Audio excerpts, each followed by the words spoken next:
Certain and Uncertain. Chapter 45. Numb.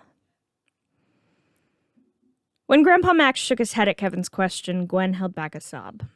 Tetrax, though unaware of who Ethan was, offered a ride to Mount Rushmore, and Kevin nodded, driving his car up the gangplank as Gwen sobbed into her grandfather's arms. Kevin's heart gave a twist at the look on Gwen's face. But he was more concerned about finding Jen. She would not take this well. She hadn't, as they discovered when they reached the base.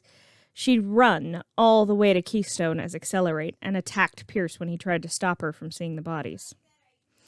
She was escorted in by Pierce a few minutes after they arrived, wrapped in a bright green blanket, her eyes blank.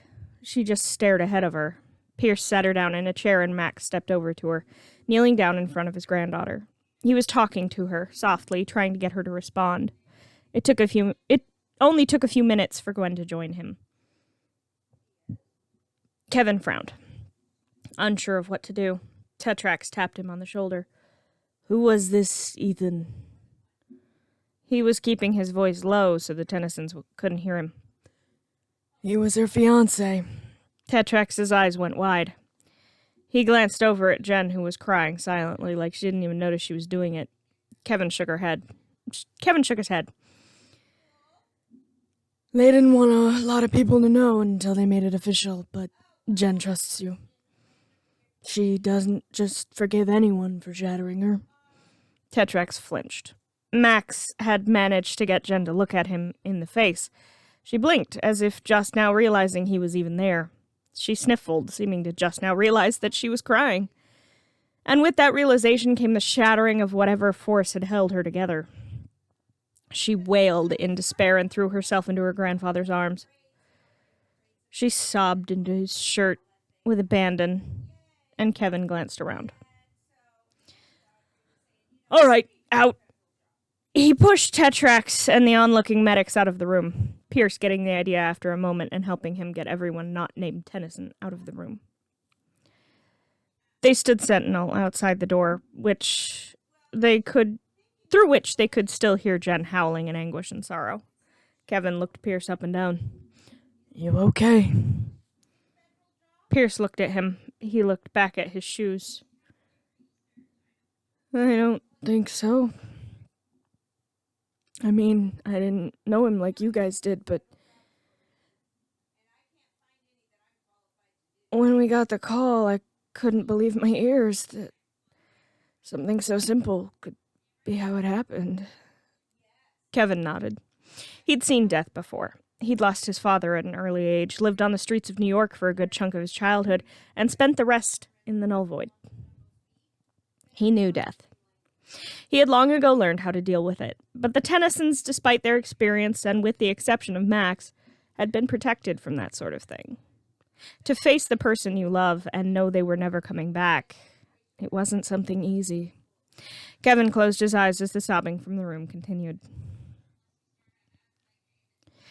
2 days later found the full Max force back on Earth, a bit sooner than they'd planned. They had been back a little over a month ago for a few days to visit everyone and spend the day on a little private section of beach. Jen and her team had been dragged out by a delegate from Luoda and had to skip it, but they'd had fun regardless, though they had missed the company of the 4 teens who had been sent on a diplomatic mission. They'd hoped their next visit would be a triumphant one where they could share their experiences at the academy. This was not what they'd hoped for. This wasn't how they'd wanted to see the new base still being built under Bellwood for the first time. This wasn't how they wanted to find out about the Hall of the Fallen.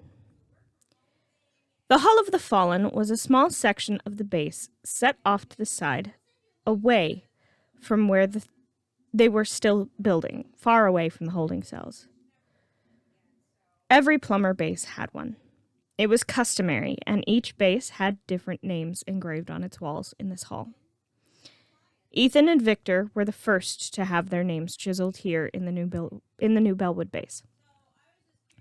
For a moment, all activity in the base stopped. The workers stopped building. Everything was still, except for the laser held by Max Tennyson, as he carved his old student's name into the wall, in the appointed spot. When he finished, he handed the laser to Jen, who carved Ethan's name beneath his father's. Though in life he had never held a badge of his own, as he'd still been in training, he'd been posthumously inducted into the plumbers for his actions of bravery in life. When Jen was finished, she flicked off the laser, and the whole base went quiet again. Everyone present was in their plumber armor, as a sign of respect for their fallen comrade. Everyone except Jen, Gwen, and Kevin. They all wore the more traditional black. Kevin was in a suit and black button-up.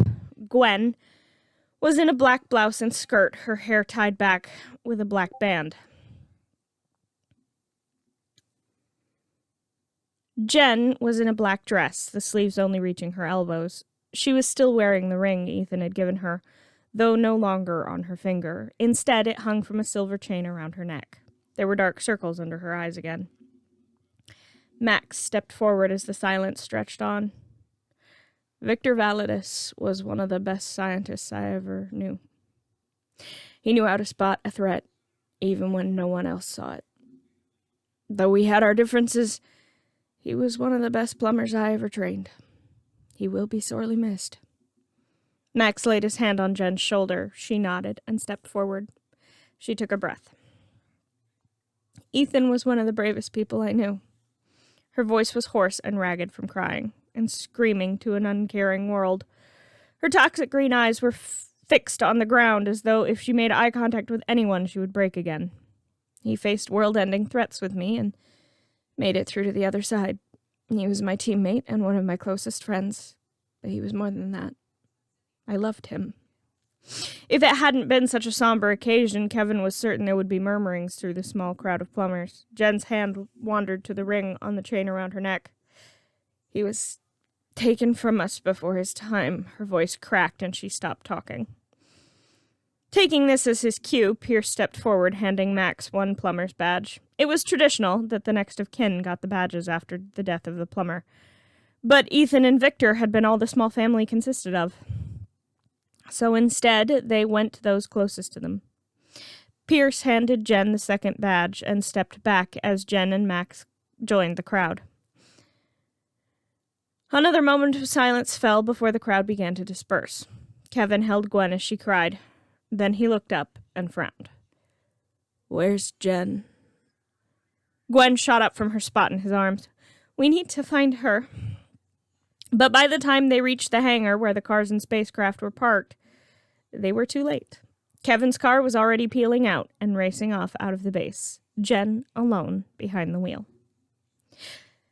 She had no idea why she thought hot-wiring Kevin's car was a good idea, or why she wanted to leave so badly, but she just couldn't stick around and feel anymore. She put her foot down as soon as she reached the road, outside the base, uncaring if there was any traffic around her. She didn't even care that Kevin was probably going to kill her for stealing his car. She didn't even know where she was going, not until she fishtailed onto the dirt road leading to the fishing spot where she'd spent so many hours with him. She stopped the car with a shriek from the brake, but she was so far beyond caring. She picked up his badge from the passenger seat and stumbled out of the car. She made it up to the top of the rock they normally used to watch the stars before the tears came and she howled out in pain again. She didn't have to try and be quiet out here. She didn't have to hold back. There was no one here to hear her anyway, and no one to stop her. She blinked. A spark of hope blossomed in her heart. There was something she could do. Well, not just her. She dropped his badge, not even hearing it hit the rock as she spun the dial on the Omnitrix to the transformation she'd sworn to herself she would never use again. Even the outline of Alien X glimmered slightly. She made to slap down the dial and someone caught her wrist. She looked up, shocked that even emotionally destroyed as she was, someone had managed to sneak up on her. She blinked into the gray eyes of Professor Paradox. You can't, Jen. He spoke clearly, but she shook her head. Yes, I can. He tightened his grip on her wrist. No, You can't. Blue lights flashed around them and Jen blinked. They were in the same spot, or at least it didn't feel like they'd moved. But the world around her was dust as far as the eye could see. She shook her head. Paradox still hadn't released her hand. If you do this, if you bring him back, you use the Omnitrix in a way it was never meant to be used. They moved without ever taking a step. They were in Bellwood, but it was deserted and overgrown. Nothing moved. There was no life here, and it didn't look like there had been for some time. Azimuth sends agents to collect you and stows you away in the cradle permanently, believing that if you would use your celestial sapien form for something so selfish, you cannot be trusted with the Omnitrix. Again they moved, this time into a graveyard. Broken headstones proclaimed the names Max Tennyson, Gwen Tennyson, and Kevin Levin, alongside her parents, aunt, and uncle. Your enemies, enraged at the loss of the Omnitrix, mount an assault on your world. These are the ones they had time to bury. Ethan dies last in the assault, tortured by Vilgax until his heart gives out. Blue lights flashed again, and they were back on the rock at the fishing spot. Birds twittered and sung, but Jen collapsed to her knees, her wrists still in Paradox's hand. You can't bring him back, Jen.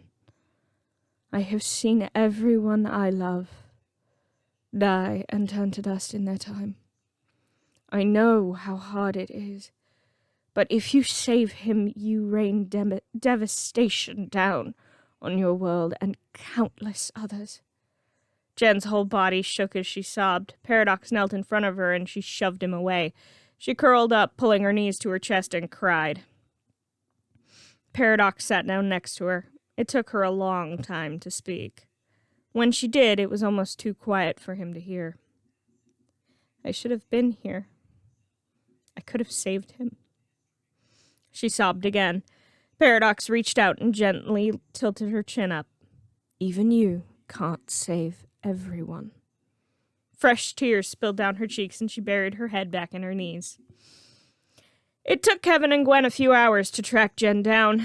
Kevin wanted to be mad at her for stealing his car, but when he saw her tear-stained face, he couldn't bring himself to be angry. Gwen pulled her cousin into a hug, and Jen returned it. Kevin frowned. For the first time in days, she wasn't crying. Instead, she had determination in her eyes as she turned to him. I need a favor. He nodded. She still looked so defeated in the funeral clothes she'd worn at the base. Whatever I can do. I need a lock for one of the Omnitrix transformations. Kevin blinked. Why? Because right now I can't be trusted not to use it. And if I do use it... She looked back out over the small body of water behind her, almost as though she was looking over the end of the world. There are some things you're just gonna have to trust me about. Can you do it? Kevin nodded. Yeah, I think so. It took them 8 hours to rig it up. They ended up using a vocal control Kevin didn't know the Omnitrix had to reprogram the device to accept 2 keys Jen had insisted on. When they finished, and Alien X was locked away, Kevin tried to hand Jen the keys, but she only took one and handed it directly to Gwen. I need a real, legitimate reason, world-ending catastrophe, to unlock this again. If I beg you to do it without a reason, tell me no. Do not let me use this unless there is no other option. With that, she took a deep breath and walked out of Kevin's apartment. He made to follow her, but Gwen caught his hand. She needs to be on her own right now. I think there's more to these than she's telling us. Kevin nodded and pulled Gwen close. They sat down on the couch, unsure of what to do now. It sort of felt like the arm of their team had been cut off. As he held Gwen close, Kevin wondered if they would ever truly recover. Chapter 46. Next. Finding out that the Max Force was up for an early promotion to the next class up due to their experience in the field was a tiny, bright speck in Jen's currently very glum world. It had been a full 2 weeks since Ethan's funeral. life went on much as normal, and it felt like an insult. Everything should be different. Things should have stopped, or at least slowed down, but nothing had happened. Well, that wasn't entirely true. The school had been informed of the accident and had allowed Jen a few days out to deal with what she was going through. Only Julie had known about the ring, but the whole school knew they were dating. Most people avoided talking to her, likely unsure what to say. Cash and JT seemed to want to make up for years of bullying the person who saved the world, though. They were only aware of the one time. They had taken it upon themselves to keep people from hassling her. But they also didn't try and make her talk about it. She was grateful for that. Her mother and father were insisting that she see a therapist, but she couldn't exactly tell a human everything. So the Plumbers had volunteered to provide her with one, since she was a valued asset. The trouble was finding someone qualified to deal with her problems. Being able to step into the shoes of others made her the only one with that experience.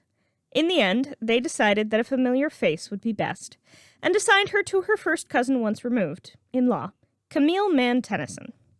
Given that this was the same woman whose wedding Jen had helped rescue from her war-hungry parents, she was more than willing to help. It was easier to open up to family, Jen discovered, though she was still having troubles. Right now, the two of them were working through her feelings for Ethan and what had happened to him. The word helpless had come up quite a bit. As all that she said was protected by doctor-patient confidentiality, Jen had admitted to the world she would have caused by bringing Ethan back as Alien X and the subsequent locking of that transformation. Camille nodded. I think that was a very difficult decision to make, Jen. One life against millions, but I think that's a decision you've made before. I do agree with what you did, and though locking away part of yourself by denying yourself access to this transformation may be detrimental in the long run, it is a healthy short term, but you need to come to terms with it. I hope eventually I can convince you to trust yourself enough to unlock that transformation. Jen still wasn't so sure about that, but she would keep seeing her for as long as her parents insisted or until she started feeling better. Max was on a phone call with the Pisceus Valon when Jen stepped into his office in the hole. She tapped on the doorframe. Don't mean to interrupt, but you texted me, Grandpa? He nodded. You're not interrupted. We were waiting for you. He motioned to the seat next to his. Sit down. She obeyed and waved slightly. Magister Patellidae, I assume. Nice to finally see you face to face. She spoke to the Magister. She'd spoken to the Magister a few times, but never face-to-face like this. He nodded. Likewise, Miss Tennyson. Just Jen, please. He nodded.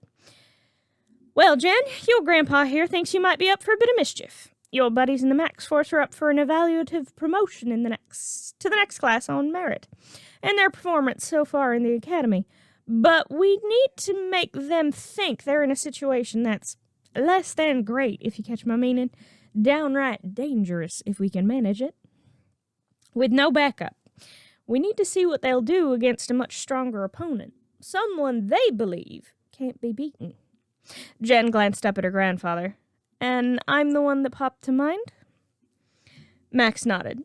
You're the one least likely to get hurt when they think the fighting's real, too. Jen nodded. Makes sense. So we set Cooper, Alan, Manny, and Helen out on a planet and set me after them as one of my aliens? She asked, and Magister Patellidae shook his head. Your granddad has something more interesting in mind, and we'll be testing Alan, Helen, Manny, and Pierce. Cooper has opted for lab life, and the lab boys love him. He's doing quite well. That was how she found herself standing in the hallway as her grandfather sent out a faked distress signal. At his signal, she transformed into Humongosaur and slammed into the room. Is the little Max Force spying? She scowled. You'd better not come up here, or it won't just be Grandpa Max who gets hurt. She smashed a hand through the console, sending the message. Then she turned back into herself. She grinned at Grandpa Max. Think that'll get him here? He nodded. I think so. You know what you're gonna do? Jen nodded. She had a great plan that would only work if the team did what she thought they would do, which was split up. Grandpa Max would leave them a message to come get him from the cargo hold on the opposite side of the station from the open hatch where they would most likely land. She was right on all counts. Helen rushed ahead of the others. She would. It's what any Kinnisellerin would do. It's certainly what she used to do as Accelerate. Taking her down was relatively easy, too. Making it look like something was wrong, now that took a bit of acting. And a lot of insane laughter. She seemed to have sold the bit, though, as she listened to them bicker and split up. Pierce was the only one who seemed to want to listen to orders. Good for a plumber, bad for the others. Manny and Helen went one way down the hall Helen thought she had gone down. Pierce took Alan down another. She felt sort of bad that she felt sort of bad about this as she watched them from inside the walls. The nice thing about this satellite was that it was a training platform, and those doing the testing had to be able to get around without being seen. It made getting them alone easy. Splitting up the team was stupid easy. That would be a deduction, for she was sure. But she frowned. She'd go after Pierce first. She knew the most about him, and he seemed to want to step into the de facto leader position as the technical actual plumber on this mission. If this went well, he'd actually be a plumber by the end. If being the key word. It wasn't looking so good for them so far.